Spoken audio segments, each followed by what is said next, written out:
ത്യാഗത്തിന്റെയും സഹനത്തിന്റെയും സ്മരണകളുമായി ലോകം ഇന്ന് ബലിപെരുന്നാൾ ആഘോഷിക്കുന്നു. സംസ്ഥാനത്തെ വിവിധ പള്ളികളിൽ പെരുന്നാൾ നമസ്കാര ചടങ്ങുകൾ നടന്നു. മഴ മുന്നറിയിപ്പുള്ളതിനാൽ പല ജില്ലകളിലും ഇക്കുറി ഈദ്ഗാഹുകൾക്ക് നിയന്ത്രണമുണ്ടായിരുന്നു. അല്ലാഹു അക്ബർ അല്ലാഹു അക്ബർ ലാ ഇലാഹ ഇല്ലല്ലാഹു അല്ലാഹു അക്ബർ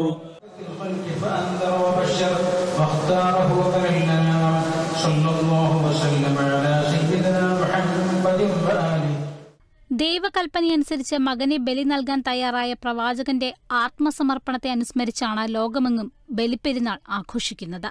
ഏറെ നാളത്തെ കാത്തിരിപ്പിന് ശേഷമുണ്ടായ മകനെ ദൈവകൽപ്പന പ്രകാരം ബലി കൊടുക്കാൻ തീരുമാനിച്ചെങ്കിലും നബിയുടെ ത്യാഗസന്നദ്ധത കണ്ട് മകന് പകരം ആടിനെ ബലി നൽകാൻ ദൈവം നിർദ്ദേശിച്ചതായാണ് വിശ്വാസം. ഹജ്ജ് കർമ്മത്തിന്റെ പരിസമാപ്തി കൂടിയാണ് ബലിപ്പെരുന്നാൾ.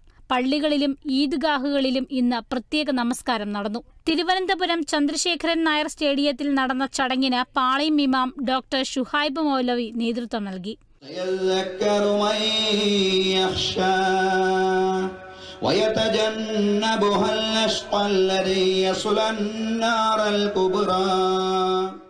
അതേസമയം കൊച്ചി കലൂർ മുസ്ലിം ജുമാ മസ്ജിദിൽ നടന്ന പെരുന്നാൾ നമസ്കാരത്തിന് മഹല്ല് ഖാദി സയ്യിദ് സ്വലാഹുദ്ദീൻ ബുഖാരി നേതൃത്വം നൽകി. മാനവിക മൂല്യങ്ങൾ വിരട്ടമായിക്കൊണ്ടിരിക്കുന്ന, സ്നേഹസൗഹാർദ്ദങ്ങളുടെ വില നഷ്ടപ്പെട്ടുകൊണ്ടിരിക്കുന്ന ഒരു കാലത്താണ് നമ്മൾ ജീവിക്കുന്നത്.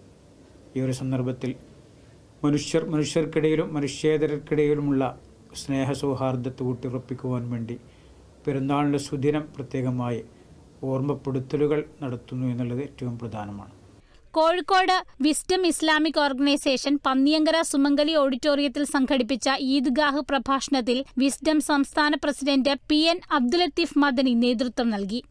രാജ്യത്തിന്റെ ഭരണഘടനാ തത്വങ്ങൾക്ക് വിരുദ്ധമായി പ്രവർത്തിക്കുന്ന ശക്തികൾക്കെതിരെ ജനാധിപത്യ മാർഗത്തിൽ പ്രതികരിക്കേണ്ടത് ഓരോ വ്യക്തിയുടെയും ചുമതലയാണെന്ന് ഖത്തീബ് ഓർമ്മപ്പെടുത്തി. എല്ലാ മനുഷ്യരും ആദമിൽ നിന്ന് വന്നതാണ്. ആദമാണെങ്കിൽ മണ്ണിൽ നിന്ന് സൃഷ്ടിക്കപ്പെട്ടതാണ്.